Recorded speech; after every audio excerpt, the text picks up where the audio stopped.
4.6 miliard euro qarkullojnë jashtë bankave në Shqipëri, Seiko paralajmëron rreziqet nga rritja e paras në dorë. Në Shqipëri po rritet volumi i paras që qarkullon jashtë bankave. Raportet tregojnë se gjatë këtij viti biznesi dhe qytetarët qarkulluan jashtë sistemit bankar afro 4.6 miliard euro, por Banka e Shqipërisë në bashkëpunim me institucionet financiare po punon për marrjen e masave për minimizimin e këtij fenomeni. Guvernatori Genç Seiko thot se një nga prioritetet është digitalizimi i pagesave. Në Bankën e Shqipërisë, transferimi digital është kthyer në një objekt strategjik për qytetarët dhe bizneset.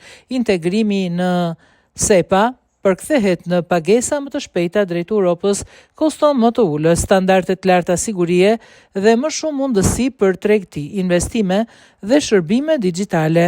Po punojmë me partnerët ndërkombëtar për modernizimin e sistemeve të pagesave brenda vendit, tha Seiko. Nëse në qershor të vitit 2024 qarkullon 3.953 milion euro, në të njëjtën periudhë të këtij viti kjo lëvizje paras në dorë ka ardhur në rritje, duke çuar këtë shumë në 4.6 miliard euro. Kjo lëvizje e lartë e paras në dorë sjell kosto të mëdha për ekonominë, pasi rrit hapësirat për informalitet, duke e bërë pothuajse të pamundur verifikimin se nga cilët rrugë vijnë këto para. Sipas guvernatorit, përmes inovacionit dhe investimit në dije mund të ndërtojmë një ekonomi më konkurruese dhe më elastike.